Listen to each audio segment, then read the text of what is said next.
우리가 성경을 읽으면서 신구약 성경에서 어렵게 느껴지는 책들이 있습니다. 레위기나 욥기, 요한계시록 같은 성경은 읽어도 조금 어렵다 이런 생각을 합니다. 또한 선지서가 참 어렵게 느껴집니다. 그 중에서도 소선지서는 또 어렵다 이런 생각을 합니다. 왜 선지서가 어렵냐 하면 두 가지 때문에 그렇습니다. 하나는 메시지 때문이고 또 하나는 선지자가 너무 많기 때문에 헷갈리고 어렵다 이렇게 생각되었습니다. 자, 이 선지서에 보면 특별히 소선지서에는 12명이 나오는데 그들에게는 어떤 시기에 따라서 선지자가 각각 다릅니다. 그러니까 분열 왕국 때의 선지자가 있고 그 다음에 북이스라엘이 망한 이후에 남유다 때에 또 메시지를 전한 선지자가 있고 그리고 나라가 망한 이후에 회복돼서 포로로 돌아왔어요. 그때에 또 메시지를 전한 선지자가 있습니다. 지역적으로 보면 북이스라엘을 향한 선지자가 있고 남유다를 향하여 메시지를 전한 선지자가 있습니다. 그리고 에돔이나 아수르 같은 이방 나라를 향해서 또 메시지를 전한 선지자, 이렇게 복잡하게 엮여 있다 보니까 자세히 연구하지 않으면 이것을 이해하기가 상당히 어렵습니다. 그래서 이 선지서는 어렵다 이렇게 생각합니다. 특별히 이 내용 자체가 메시지의 내용이 심판에 대하여 이야기를 하고 있습니다. 하나님의 심판이 있다.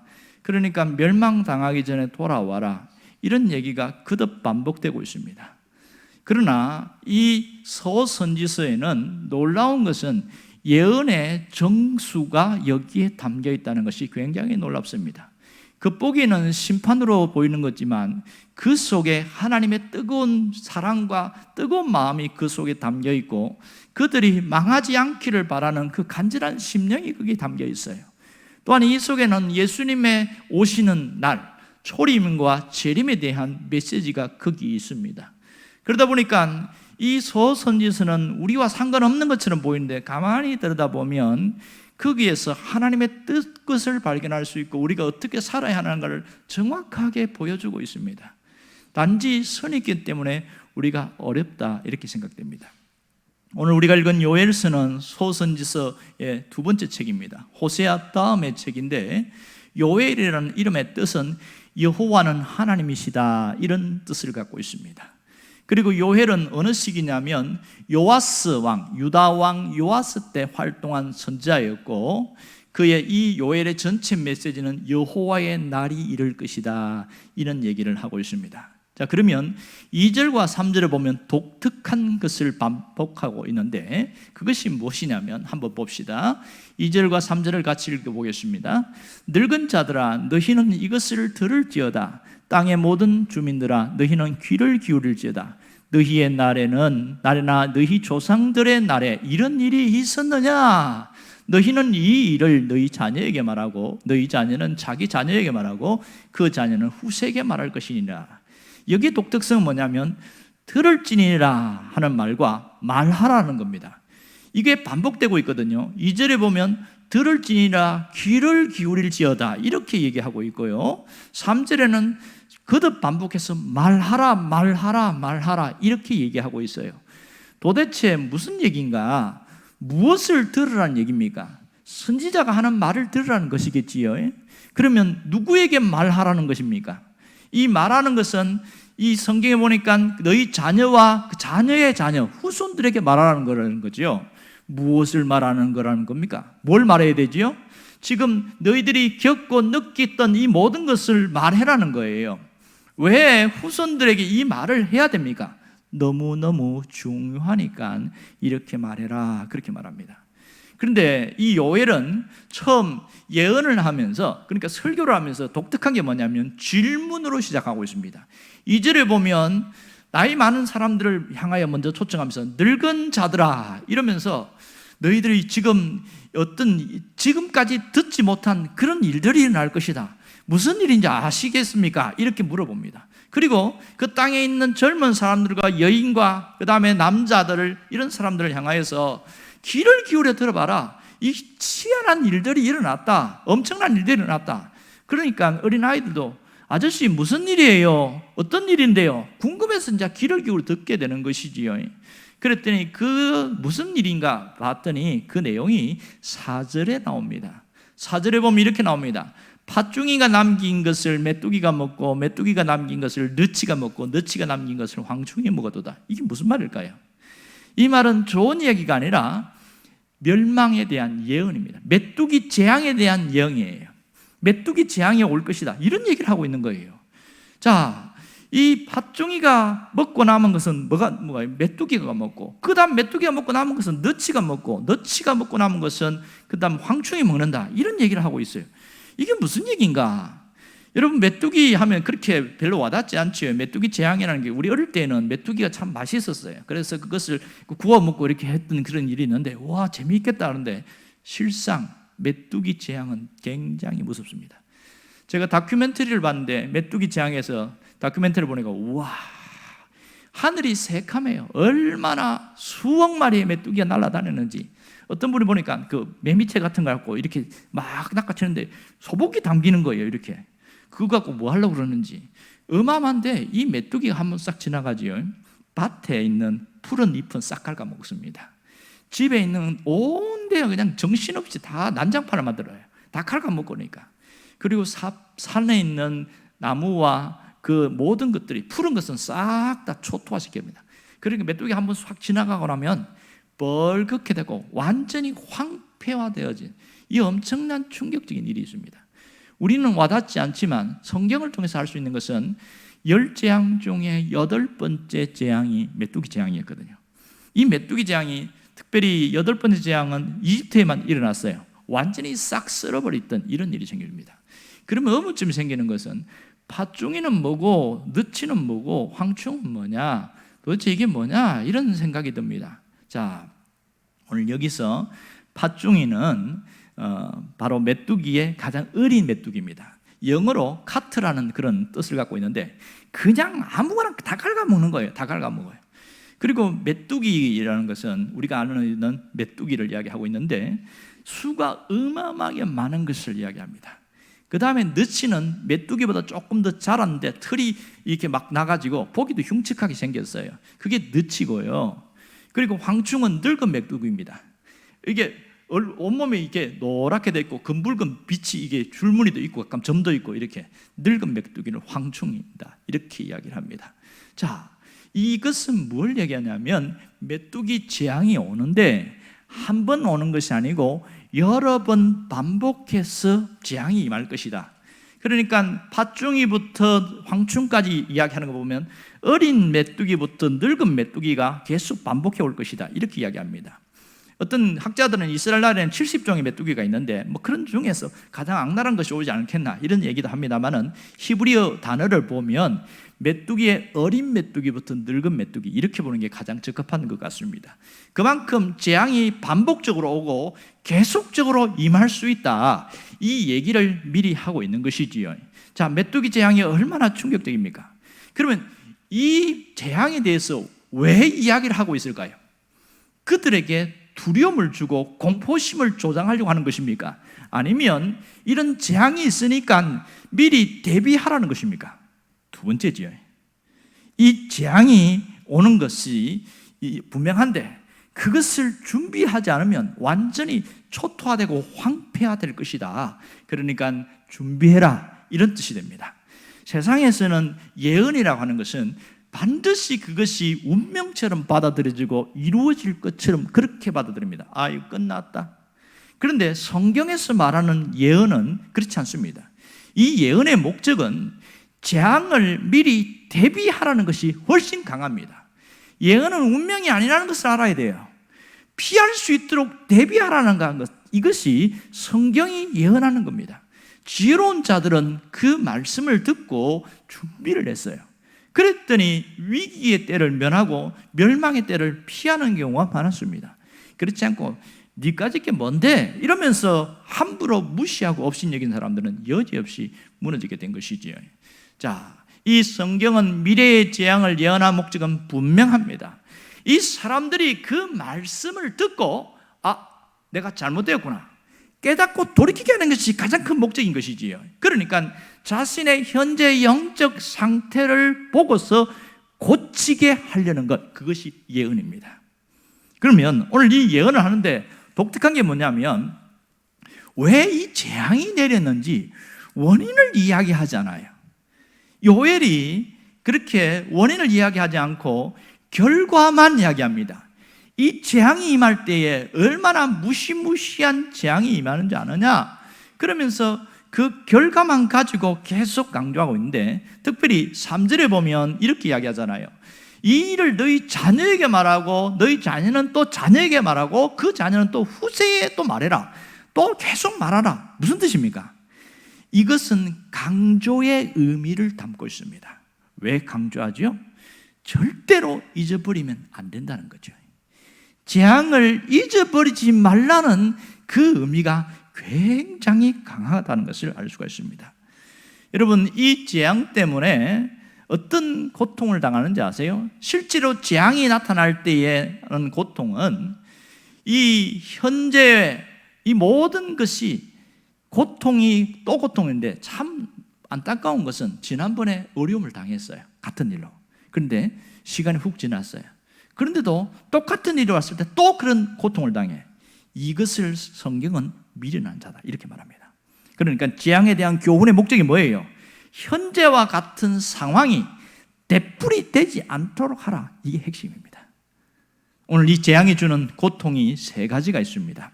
이런 것이 올 것을 미리 이야기를 하는 이유는 대비하라는 거죠. 하나는 생계의 문제가 심한 어려움이 있을 것이다. 생계의 문제 때문에 오는 고통이 있습니다. 오늘 포도나무와 감람나무, 무화과나무의 열매가 다 끊어질 거다. 포도주가 끊어질 것이다. 이런 얘기를 하고 있어요. 7절에 보면 그 얘기가 있지요. 그들이 내 포도주를 멸하며 내 무화과를 긁어 말갛게 벗겨서 버리니 그 모든 가지가 하얗게 되어도다. 무엇이 그렇게 만들었다는 거예요? 메뚜기 재앙이 이렇게 만들었다는 거예요. 그러니 이 생계 문제의 심각한 위협과 위기 상황으로 내몰리더라는 겁니다. 먹을 게 없어지는 이런 일들이 생깁니다. 또 하나는 소제와 번제를 드릴 수 없는 그런 고통이 온다는 겁니다. 소제와 번제는 뭡니까? 하나님 앞에 제사 드릴 때 하는 그런 부분이지, 소제는 곡식이고 번제는 짐승을 드리는 건데, 자 9절에 보면 그런 얘기 나와요. 소제와 전제가 여호와의 성전에서 끊어졌고 여호와께서 수종드는 제사장들은 슬프하도다. 제사장들이 할 일이 없어진 거예요. 왜? 제물이 있어야 하나님 앞에 드리지, 곡식도 없지 짐승도 없지 아무것도 없으니까, 그러니 너무너무 가슴을 치면서 왜 이런 일이 생겼을까? 왜 우리에게 이런 어려움이 있을까? 또 백성들도 하나님 앞에 내놓을 게 아무것도 없는 거예요. 그런 비참하고 참담한 상황에 빠지게 되었더라. 세 번째는 모든 즐거움과 기쁨이 사라지는 고통입니다. 여러분, 사람이 살면서 즐거움이 없고 기쁨이 사라진다. 이것은 사는 게 아니고 죽어가는 것이지요. 16절에 보면 이런 얘기가 나옵니다. 먹을 것이 우리 눈앞에 끊어지지 아니하느냐. 완전히 생계 끊어지니 얼마나 이게 충격적이에요. 기쁨과 즐거움이 우리 하나님의 성전에서 끊어지지 아니하느냐. 자, 이미 성전에서부터 하나님의 제사 드릴 수도 없고 예배 드릴 수도 없으니 그때부터 다 단절됐다는 거예요. 하나님과의 관계도 단절됐지. 그리고 집에 돌아와 보니까 먹을 것도 없지. 뭐 하고 살라는 거예요? 어떻게 살라는 거예요? 정말 답답하다는 겁니다. 정말 답답해요. 이런 현실들이 나타날 수 있다, 이렇게 합니다. 근데 좀 전에 말씀드린 것처럼 요엘이 항상 특징이 뭐냐면, 이런 재앙의 원인이 뭐냐, 그 얘기를 밝히지를 않아요. 왜 밝히지 않을까요? 지금 이들은, 유다 백성들은 너무 여유로워서 안락한 삶을 살고 있기 때문에 죄에 대한 설교를 하면 화들짝 놀랍니다. 불끈하고 아예 듣지도 않습니다. 그래서 아예 그 얘기를 하지 않고 죄의 결과로 나타나는 어마어마한 고통, 그것을 계속 보여주고 있는 거예요. 충격받으라고. 이게 얼마나 큰 문제인지. 그러면 무엇이 죄냐? 무엇이 죄일까요?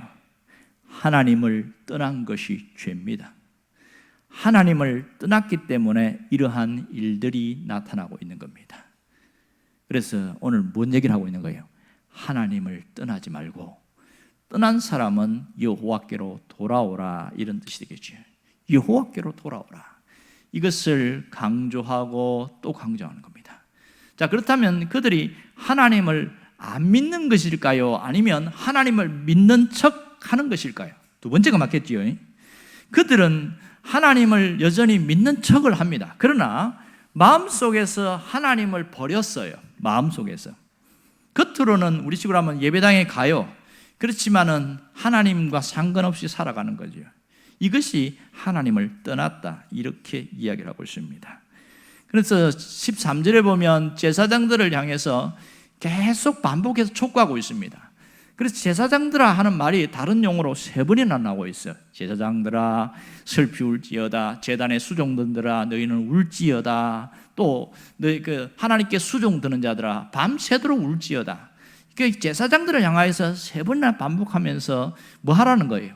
이런 상황이 오기 전에 먼저 회개하라는 거예요. 왜 이런 문제가 생겼을까? 백성들도 문제가 있지만 제사장들이 말을 안 한 거예요. 무슨 말 안 했을까요? 당신들이 그렇게 살면 하나님의 재앙이 임합니다. 이 얘기를 안 하는 거예요. 좋은 게 좋다고, 듣기 싫은 소리 안 하겠다는 거예요. 그렇게 해서 이런 재앙이 오는데 답답하니까 하나님 요엘을 보내가지고 요엘을 네가 가서 이야기해라, 그렇게 말한 거예요. 오늘 이 말씀을 통해서 우리에게 주시는 신앙적 메시지가 뭘까요? 뭘 얘기하고 올까요? 어떠한 일이 있어도 하나님을 떠나지 말라는 겁니다. 하나님을 떠나지 말라. 그리고 하나님을 떠난 사람은, 마음에서 하나님을 밀어낸 사람은 다시 돌아오라는 거예요. 하나님을 떠난 사람들이 돌아오는 게 무슨 뜻입니까? 말씀의 끈을 붙들고 살아가는 것이지요. 자, 세상의 유혹과 세속에 물들어서 말씀의 끈을 풀었던 사람들은 정신 차리라는 거예요. 어떤 일이 있어도 말씀의 끈을 풀지 마라.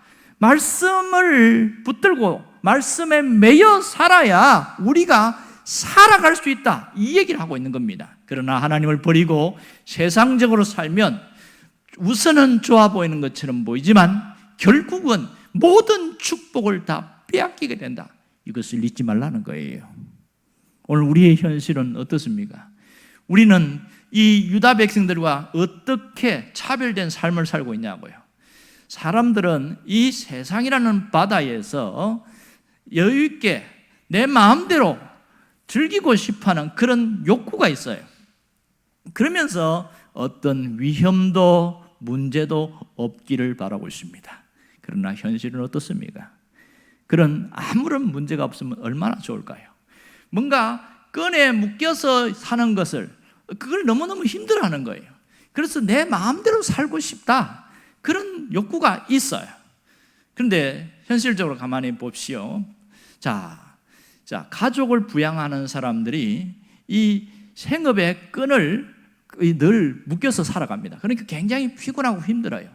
학생들은 학업의 끈에 묶여서 살아갑니다. 그러니까 아침부터 저녁까지 얼마나 피곤하게 힘들게 사는지 몰라요. 모든 삶이 굉장히 어렵습니다. 이 가족 부양이라는 끈도 그렇고 우리가 직장이라는 끈도 그렇습니다. 이것을 끊어버리면 어떻게 될까요? 또 사람들과의 관계의 끈이 있어서 사람들을 의식하고 살 수밖에 없습니다. 만일 이걸 끊어버리면 어떻게 할까요? 내가 너무 직장 생활이 힘들다, 그래서 직업의 끈을 끊어버렸어요. 어떻게 될까요? 가족 부양이 너무 지치고 피곤하다, 그래서 생계의 끈을 끊어버렸어요. 어떻게 될까요? 심각한 문제가 생깁니다. 어떤 이런 일이 있었습니다. 옛날에는 그 배를 바다에다가 이렇게 오면 항구에다가 묶어 놓잖아요. 이렇게요. 밧줄을 묶어 놓는데 뭐 지금은 그런 일들이 많이 없죠. 왜냐하면 많이 바뀌었으니까. 당시에 어부들이 배를 묶어 놓고, 그때 아이들도 막 같이 뭐 놀이기구가 없으니까 배에서도 놀고 선착장에 놀고 이렇게 하는데, 마음 좋은 주인들은 배에서 노는 것도 그냥 내버려둬요. 뭐 작은 배니까. 그렇게 하는데 이렇게 당부를 합니다. 얘들아, 노는 건 좋은데 절대로 여기 있는 밧줄은 풀지 마라. 예, 그렇게 합니다. 그런데요, 호기심 많은 장난꾸러기가 가끔 같은 사람들이, 아이들이 있어요. 가끔 궁금한 거예요. 그래서 밧줄을 한번 풀었어요. 배 안에서 노는 아이들은 모르는 거죠. 정신없이 노는데 정신없다 보니까 밧줄을 풀면 어떻게 됩니까? 슬슬슬슬 이게 바다로 가는 거예요. 처음에 흘러가는데 별 문제가 없어요. 그런데 이걸 누가 미리 봤다면 빨리 정신 차리고 그 배를 끌고 올 수 있는데, 지들 아이들끼리만 만일 놀고 있었다 칩시다. 어떻게 될까요? 배로 바다로 흘러 들어가는 거예요. 그리고 나이 많은 그 중에서 아이들이 정신 차리고 큰일 났다. 야, 우리가 어떻게 하면 되냐? 뭐 아무것도 없어. 그러니 급한 마음에 바다로 뛰어드는 겁니다. 저기 선착장과 가까워 보이거든요. 눈으로 볼 때는 가까워 보이지만 실제로 헤엄치면 엄청나게 먼 거리입니다. 그러다가 빠져 죽는 아이들도 생기기도 하고요. 뭐 이런 일들이 옛날에 종종 있었습니다. 요엘 시대에도 이런 일이 나타났습니다. 끈을 풀어버리고 싶어하는 사람들이 굉장히 많았습니다. 하나님을 잘 믿으려니까 너무 불편한 거예요. 율법을 갖고 살아가는 게 너무 불편한 거예요. 자, 저기에 있는 이방 족속들은 이런 말씀의 끈을 매이지 않고 자유롭게 살아가는 거예요. 자기 하고 싶은 대로 살고 마음껏 살고, 그러니까 뭐 결혼도 해도 부인도 뭐 두세 명 없고 자기가 뭐 너무 자유롭게 사니까 그게 너무 부러운 거예요. 우리가 왜 꼭 이렇게 살아야 되냐?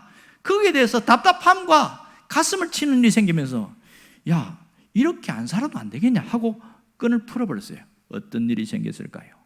아무 일도 일어나지 않았어요. 그러니까 옆에 있는 사람이 부추기는 거예요. 봐라, 괜찮잖아. 그러니까 옆에 사람도 전염돼가지고, 진짜네. 똑같이 그냥 말씀의 끈을 다 풀고 살아가는 거예요. 이렇게 살아가도 괜찮을까요? 아무 일이 일어나지 않으니까 괜찮은 줄 알았습니다. 문제는 무엇이 문제일까요? 그 배가 떠내려가고 있다는 것을 인지하지 못하는 겁니다. 신앙생활하면서 늘 주일마다 예배드리는 것이 때로는 피곤하게 느껴질 때 있습니다. 너무 몸이 아프거나 또 바쁘거나 하면 굳이 그렇게까지 해야 되나, 그런 생각합니다. 특별히 예배당에 오면서 부담되는 게 뭐냐면 예물 드리는 거예요. 11조를 드리고 하나님 앞에 헌금을 하고, 이게 굉장히 부담스러워요. 그 부담스러워서 못 가겠다, 그런 사람들이 종종 나타납니다. 그리고 뭔가 봉사까지 하게 되어지면 나는 이렇게 살면 내가 뭘 먹고 사나, 이런 생각이 드는 겁니다. 세상에 있는 사람들은 직장 다니는데 토요일 주일 일하면 특근 수당까지 받으니까 돈을 더 많이 받아요. 수입이 훨씬 많습니다. 그리고 그들은 매이는 게 없으니까 자유롭잖아요. 그러니까 너무너무 좋은 거예요. 뭐 산에도 가고 들에도 가고 싶은 데 가고 또 뭐 여행도 가고, 와, 너무너무 부러워요. 부러워. 그렇게 동경하면서 살다가 말씀의 끈을 딱 풀었어요. 그리고 직장 생활에도 자기도 다른 사람처럼 특근도 하고 해봤더니 통장에 돈이 또 쌓이고, 우와, 진짜 좋네. 그러면서 또 경쟁도 다른 사람하고 할 때 문제가 없고 전혀 문제가 없는 거예요. 아무런 문제가 생기지 않는 거예요. 그때 깨달은 게 뭔지 아세요? 내가 바보처럼 살았구나. 난 정말 바보처럼 살았군요 하면서 자기 머리를 쥐어박으면서 다시는 바보처럼 살지 않겠다, 그렇게 생각하는 사람들이 있더라는 겁니다. 그런데 이렇게 만사가 풀리고 잘 되면 얼마나 좋을까요? 죽을 때까지 그렇게 잘 된다면 아무 문제 없겠지요. 그럼 뭘 놓친 줄 아세요? 현실은 내가 생각하는 것과 정반대의 일들이 일어납니다. 예상치 못한 문제들이 터지기 시작합니다. 배가 떠내려가고 있다는 거예요. 그러나 배가 떠내려가고 있다는 것을 못 느끼는 거죠. 왜? 지금 아무런 문제가 생기지 않으니까. 내가 정신 차렸을 때는 이미 배가 한복판에, 바다의 한복판에 이미 흘러왔을 때입니다. 우리가 인생의 배가 바다 한복판에 빠지게 될 때, 그때부터는 심각한 위협과 위험 요소들이 많습니다. 바다의 암초와 그 다음에 상어들이나 그런 또 상당한 어려움들, 또 먹는 문제들, 물이 없고, 그러니 그때부터 느끼는 게 뭔지 아세요? 외로움이 찾아오고요, 두려움이 찾아오고, 불안이 찾아오고, 누가 나를 도와줄 사람이 없는 거예요. 내가 왜 이렇게 됐을까?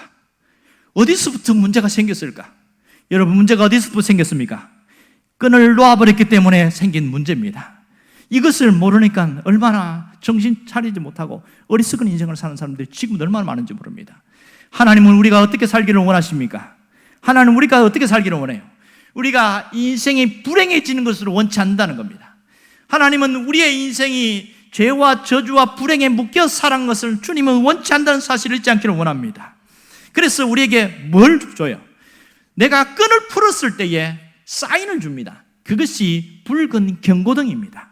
우리의 양심에 불이 들어오게 하는 거예요. 너 그렇게 살면 안 되잖아. 그걸 무시하면 이제는 불도 안 들어옵니다. 그거 아시지요?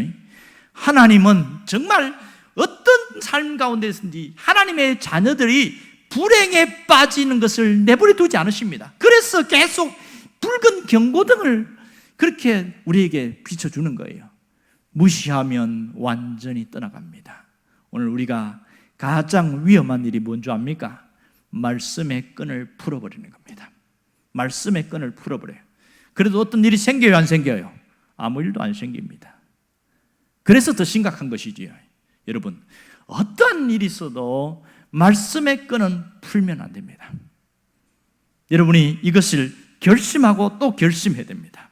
마치 뱃놀이 하는 이 아이들에게 너희들이 배 위에서 얼마든지 뛰어놀아도 좋다. 그러나 밧줄 만큼은 풀지 마라. 그 주인이 하는 것처럼 하나님은 우리가 세상에 살면서 뭘 하든지 내가 놀러 가고 여행 가고 직업을 갖고 그 다음에 사람도 사귀고 뭘 하든지 다 해도 좋다. 그러나 말씀의 끈만큼 풀지 마라. 이걸 말씀하고 있는 거예요.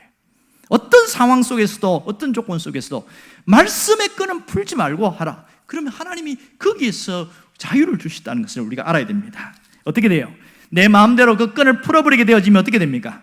그때부터 심각한 문제가 생기기 시작합니다. 가끔 교인들을 보면 말씀의 끈을 풀고 사는 사람들이 종종 있습니다. 그래서 욕을 먹는 경우도 많습니다. 그런 사람들을 보면 정말 교회에서는 믿음 좋은 사람처럼 보이는데 나가면 거짓말도 잘하고 술도 잘 먹고 남의 돈 떼어먹고 그냥 돌아서 버리고 그렇게 해서 그렇게 살아가니까 더 여유 있게 사는 것 같죠. 부담 없이 살아고. 그러나 이 사람은 말씀의 끈을 풀고 살다가 결국은 영혼의 구원만 있을 뿐입니다. 믿지 않는 사람들이 이렇게 살아가면 어떻게 될까요? 완전히 멸망하게 되겠지요. 여러분, 하나님의 말씀 없이 성공하는 것은 성공이 아닙니다. 일시적인 성공처럼 보이지만 그것은 결국은 파멸의 길을 간다는 것을 알아야 됩니다. 우리가 어떻게 됩니까? 내 마음에 하나님을 밀어냈던 자들은 이제 다시 여호와 하나님께 돌아가야 됩니다.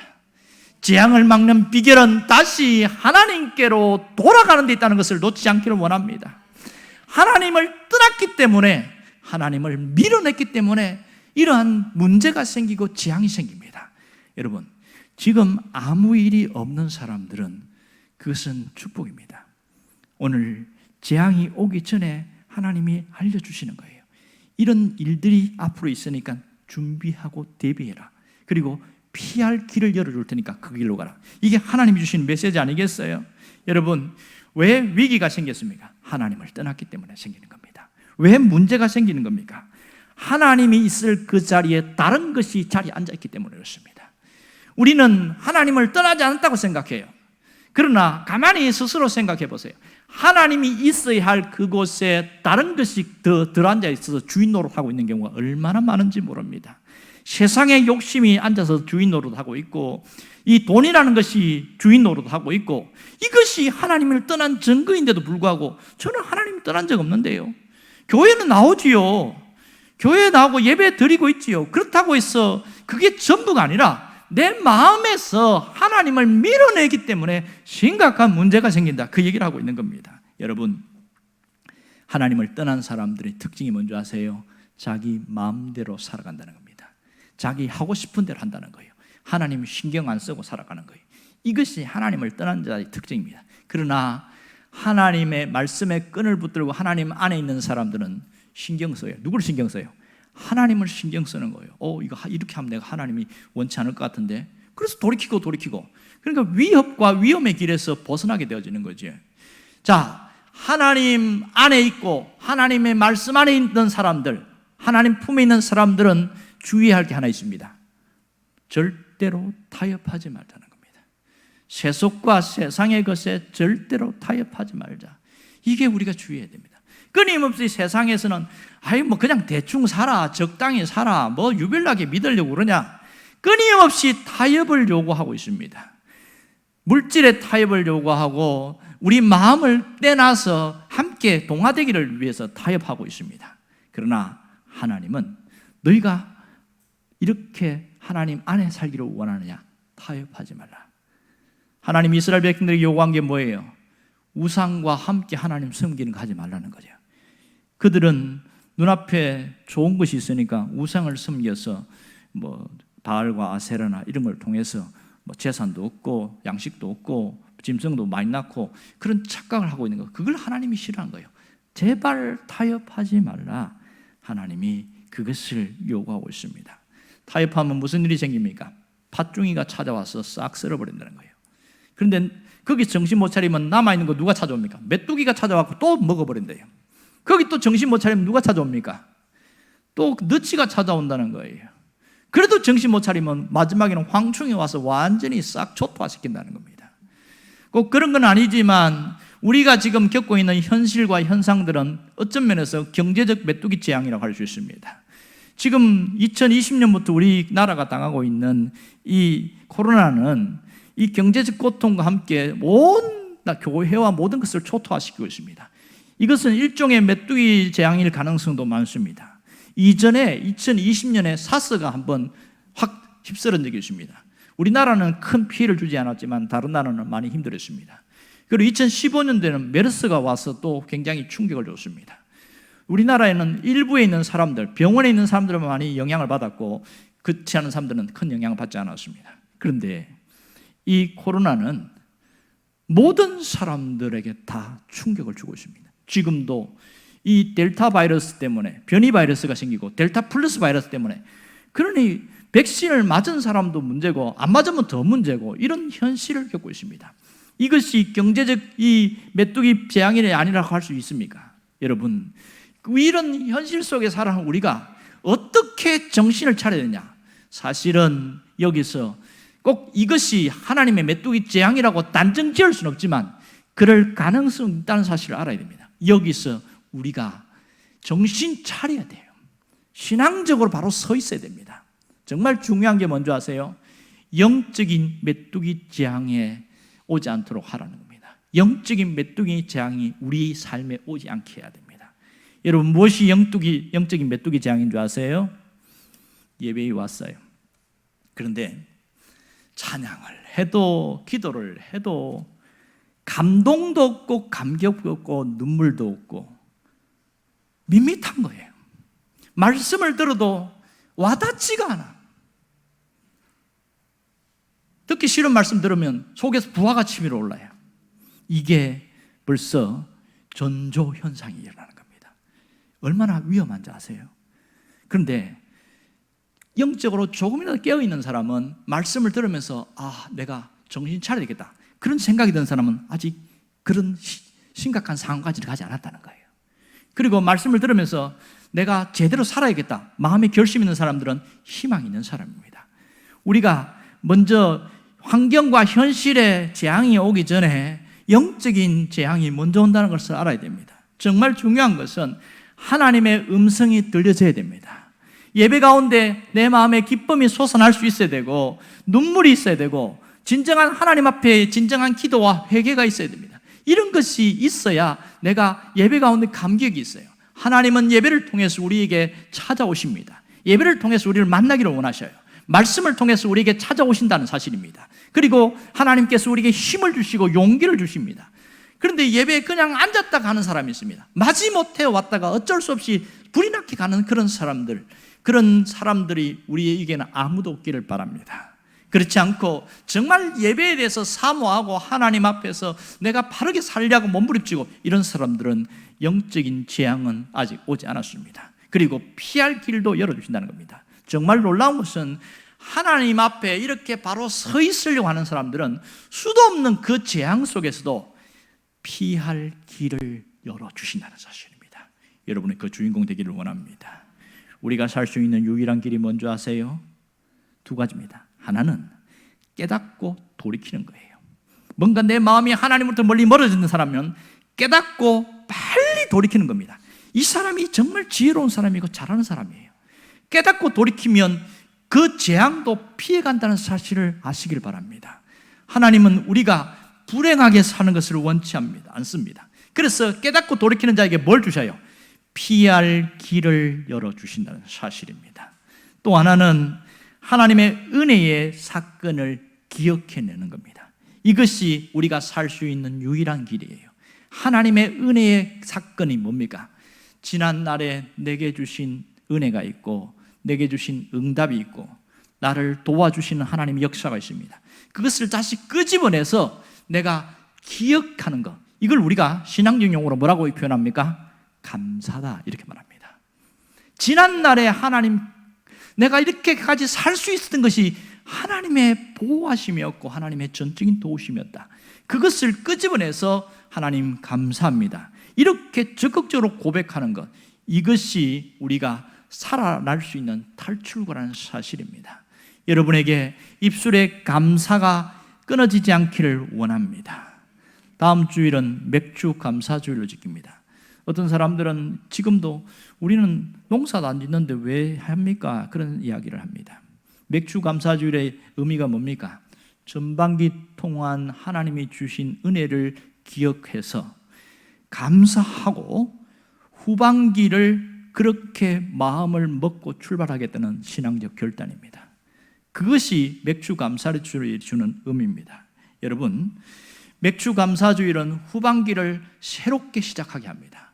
한 해에 감사의 절기를 2번 준 이유는 우리의 삶 가운데 절대로 잃어버려서는 안 되는 것이 감사다, 이것을 강조하기 위함입니다. 여러분이 먼저 한 주간을 다시 한번 되새김질하면서 내가 살아온 것을 다시 하나님이 주신 은혜와 그 감격과 응답을 끄집어내서 기억하여 감사할 수 있기를 원합니다.